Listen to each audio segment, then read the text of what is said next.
Doctor Ambedkar विकास समिति धोलागढ़ एवं सर्व समाज कठुमर द्वारा आयोजित धोलागढ़ में बाबा साहब डॉक्टर भीमराव अंबेडकर साहब की प्रतिमा अनावरण का कार्यक्रम आज 21 नवंबर 2021 को आयोजित हुआ, जिसमें पीसी बेरवाल संभागीय आयुक्त भरतपुर और बाबूलाल बैरवा के सुपुत्र अमिताभ कुमार ने शिरकत की और साथ ही राजकीय कला महाविद्यालय के प्रोफेसर रमेश बैरवा जी ने भी अपना वक्तव्य पेश किया। ये तस्वीरें आप देख सकते हैं धोलागढ़ की, जहां प्रतिमा अनावरण का भव्य कार्यक्रम आयोजित किया गया। साथ ही बैरवाल साहब ने कहा कि प्रतिमा अनावरण के साथ साथ हमें समाज को सही मायने में विकसित करना होगा।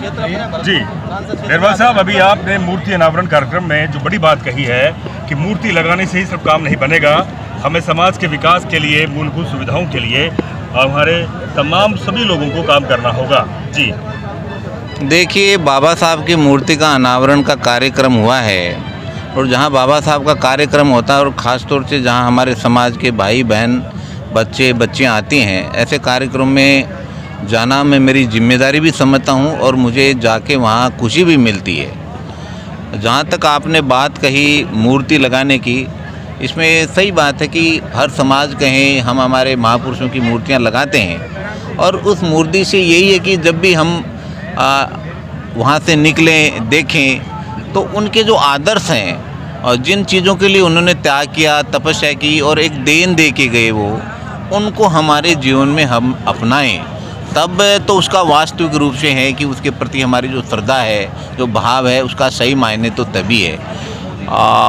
क्योंकि मूर्ति लगाना तो 1-2 घंटे का, एक दिन का काम हो गया, लेकिन मानव जीवन का विकास की बात कहें, कल्याण की बात कहें और समाज निर्माण की बात कहें, देश के निर्माण की बात कहें, वो एक सतत प्रक्रिया है।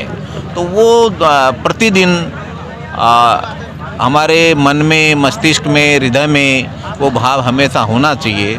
और कुल मिला के तो यही है कि हमें एक सामूहिक रूप से विकास करना है, चाहे अपने समाज की बात हो, राज्य की बात हो, देश की बात हो।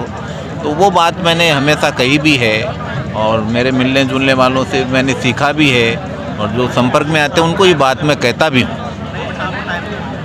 पे बैक टू सोसाइटी के बारे में क्या कहेंगे? अभी आप कह रहे थे कि हमें अगर समाज को जागृत और मोटिवेट करना है तो पढ़ा लिखा जो हमारा वर्ग है वो पे बैक टू सोसाइटी करे, जिससे कि समाज के अंदर एक प्रोत्साहन बने। देखिए, मैं फील्ड में बहुत मैंने सर्विस करी है और जब भी गांव में जाता हूं, ख़ास तौर से जो समाज का कमज़ोर तबका है और उसमें भी ख़ास तौर से दलित समाज बहुत पिछड़ा हुआ है, जब उनके घरों में जाते हैं और वहां की मूलभूत सुविधाएं देखते हैं, तब देखते हैं कि बहुत सारी चीज़ें तो उनको मिली नहीं है, बहुत कम मिली हैं और बहुत सारी चीज़ें अभी भी सरकार की हैं लेकिन उनको जानकारी नहीं है तो लाभ नहीं ले पाते। तो ऐसी स्थिति में जो शिक्षित वर्ग है और ख़ास तौर से जिसको एक जॉब में आने के बाद सिक्योरिटी मिल गई, उसके पास अपना एक अनुभव है, नॉलेज है उस विभाग का या दूसरे विभागों का, तो वो कुछ न कुछ मदद करने की स्थिति में है, क्योंकि एक रेगुलर इनकम है। तो एक हिस्सा दिया जा सकता है, इसमें कोई दो राय नहीं। और वो हिस्सा जब दें तो उसका मेरा इतना ही है कि ख़ास तौर से वो शिक्षा के क्षेत्र में लगे, चिकित्सा के क्षेत्र में लगे और समाज की जो कुरीतियाँ हैं ख़ास तौर से उसमें वो लगे। वो पैसा देने वाले बहुत हैं लेकिन उसका सही सदुपयोग है, ये मेरी अपेक्षा हमेशा रहती है।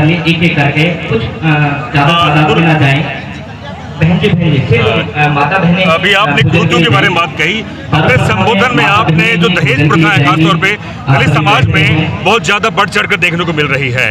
मैंने कहा दहेज प्रथा, देखो दहेज देने का एक चलन तो रहा है, इससे तो मैं मना नहीं कर सकता, लेकिन कर्जा करके एक दूसरे से बड़ा होके कर्जा, मतलब उससे ज़्यादा मैं दूँ और उसके लिए अपनी ज़मीन बेच दे, कर्जा कर ले, वो गलत बात है। आपकी बेटी घर से विदा हो रही है और आपके पास कुछ है देने के लिए आपकी बचत का, या आप अपनी बच्ची को मान के इसलिए दे रहे हो कि भाई उसके तकलीफ़ में काम आ जाए, वहाँ तक तो मैं इस पर कोई बहुत ज़्यादा आपत्ति नहीं करूँगा।